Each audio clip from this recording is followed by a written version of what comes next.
Syracuse Rock Alternative 95X. Hello. Jack, how are you, sir? Good. How are you doing? Fantastic. Thank you very much for taking the time to do this with us today. Yeah, no problem. Thanks. How's things with you? Good. You're in Syracuse, right? So yeah, kind of close to New York City, right? You're Syracuse? Yeah, about 4 hours away.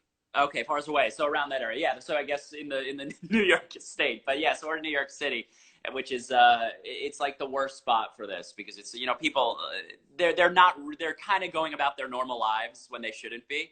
So when you go out on the street, you got to sort of like dodge people and navigate it. But other than that, in the apartment, it's all right.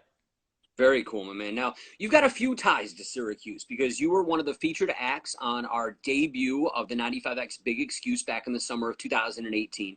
Right. You also played for our sister station, 93Q, a couple of times on their Summer Jam event.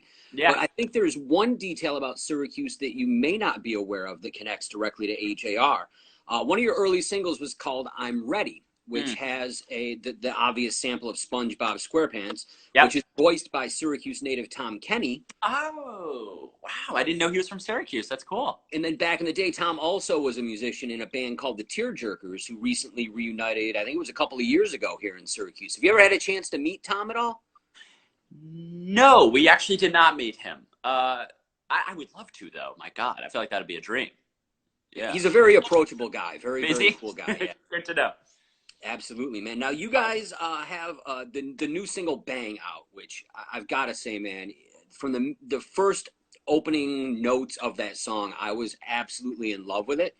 I think it's amazing. I think the message of it is great, especially for your generation of attempting to move from that post-college or early life thing into like true adulthood. Yeah, no, that's really nice, man. Thanks so much. Yeah, when we write, essentially, that's sort of the mindset that we're usually in, some variation of growing up, because, we've been doing this for such a long time, and we've really been in the band as opposed to have that normal, childhood of growing up naturally, middle school, high school, college. So it's sort of been like a rocky, road for us. So that's kind of where our emotions are, usually. So we're always struggling with that. So it kind of goes right into our music. I'm glad you like it. Thank you.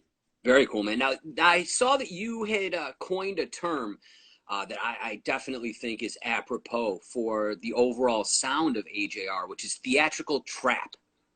Yeah, that's a good one. I really dig that because, like, ultimately, like, your music has always sort of been this upbeat, anthemic, sort of vibrant thing, but I could never really put a specific finger on like a direct influence other than the fact that I could tell that you guys were well versed musically and that there was probably a touch of theater in there. But with the modern twists that you guys put on things, so calling it theatrical trap, which is kind of an amalgamation of two things that don't necessarily fit together, I think is very fitting for what you guys are doing. Thank you. That's really nice. Yeah. I think that's a good term to describe it. We and everyone loves people love multiple genres, so why not like throw them together? We have a huge theater background, just in terms of going to shows and like falling in love with that kind of music when we were really young. And we also love what's going on in modern music, whether it's pop or alternative or hip hop and everything. So we thought, like, wouldn't it be cool and kind of unprecedented to combine those two things? Absolutely. Now, over the course of your career, you've collaborated with a wide variety of artists, from Rivers Cuomo of Weezer, Ingrid Michaelson, Mike Love of the Beach Boys, and even Lil Yachty. I mean, that's a pretty diverse group of human beings. Since you guys are so keen on collaboration, do you have like a wish list? Is there anybody in particular that you're kind of eyeballing for that next collaboration with AJR? In terms of a wish list, I guess we'd want to like kind of hit every side of the spectrum. I think Randy Newman would be really cool. I think that'd be like the coolest thing ever because we're just ridiculously inspired by him. He's an incredible composer. And then in terms of in the pop world, who's really great? I mean, obviously Billie Eilish would be fantastic. She's just really great. Phineas, her brother's really good. Benny, that she's kind of blowing up now. Absolutely, she's got a great voice. There's a lot of great acts out there now. Very cool. Now, your Neo Theater Part 2 tour was unfortunately brought to its end due to what's going on across the world right now. But I did happen to see some video footage of the tour, which is equal parts like Broadway show, Vegas magic show, but fully encapsulated inside the context of an amazing concert. Like, Mhm. was there something in particular that spawned the concept for the Neo Theater and Neo Theater Part 2 tours, or is this just something that happened naturally with all of your influences coming together to form this one thing? No, so I guess our mindset with the live show kind of was pretty clear when we kind of started doing shows seriously, and it was really that we took it as seriously as we did the music. And Ryan and I went to film school at Columbia, and so we have that background in film. And we thought, like, wouldn't it be so great if a live show kind of emulated the best, like your favorite movie? And what that means is, you know, it starts off really strong, and then it hits a low point, and then there's a twist, and then there's part it's like, whoa, I didn't see that coming, and then it's emotional, and then really high, you know, and to walk out, have the fans walk out saying, wow, I've never seen something like that before. So we said, okay, let's play the songs, but in terms of transitions, let's try to do something really weird that no one's seen before. Let's include magic. Let's include weird production with lights trying to make me disappear and then reappear, you know. So we thought, like, what would we want to see if we came into a concert that would blow our mind? And we just kind of vomited ideas, and all of them actually ended up working. That's pretty great, man. I love the fact that you guys are so truly artistic with everything, because I know a lot of artists that sort of delve into the world of pop music and even alternative now, because alternative has a tendency to lean a little bit into that pop world. Everybody's artistic vision, I don't necessarily know, gets the credit that it should. And with you guys, not only like melding very, I don't want to say odd, but different styles of music and folding that into that pop and alternative format, and then also doing things like making this what I would call like this mystical world for the Neo Theater things, man. I think a lot of times you guys get a lot of credit for being great songwriters and performers, but I think the thing that you guys don't get nearly enough credit for is the overall artistry of what AJR is. Thanks. Wow. Really nice. Thank you so much.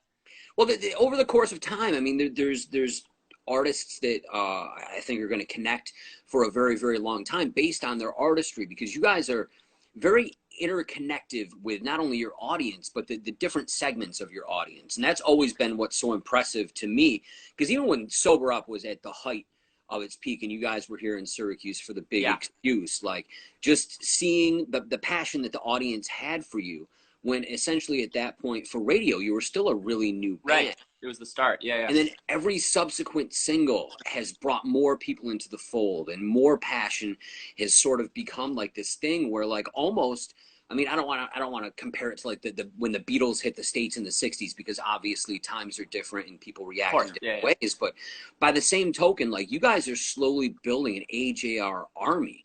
And I think a lot of that is the relatability of the lyrical content, the stylistic changes throughout your releases, and just the fact that the three of you are some of the most down-to-earth people.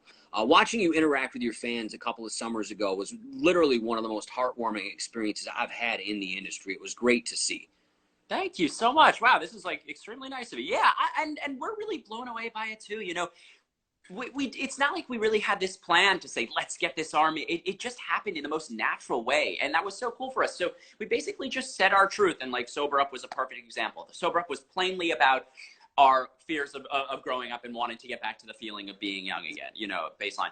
And fans obviously really connected to that. And then we kind of realized, like, wow, just because, you know, we're up on that stage and we're writing about this stuff, that doesn't mean we're any better than the fans that are down there. So we've kind of kept ourselves at the same level as the fans and managed to kind of be friends with them. And I think that's what they feel when they come to a show. It's not this God on a stage. We never want to be that.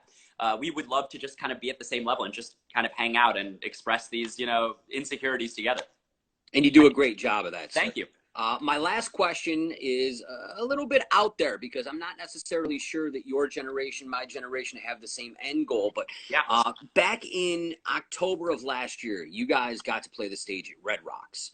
And I know a lot of musicians put that like right at the top of the career bucket list. Was that something that you guys were really looking forward to? How was that experience? And is it something that you're going to remember for a long time? Yes. So what came before that was years and years of our dad saying, you know, you've made it if you played Red Rocks. Like, you know, you made it. That's the day when I get to see you guys at Red Rocks, then I'm going to know you guys really made it.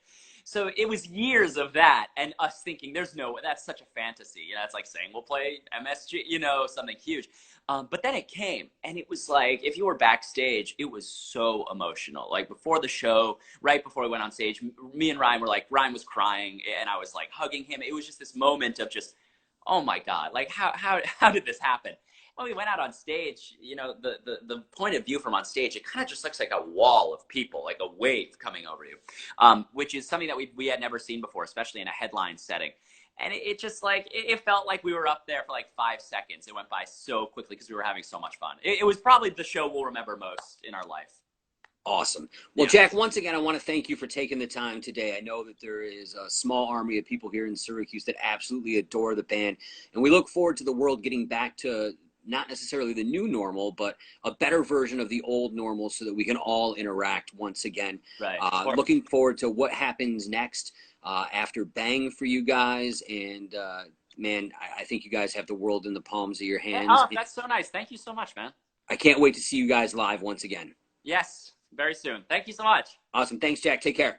Good to talk. Bye-bye. You too.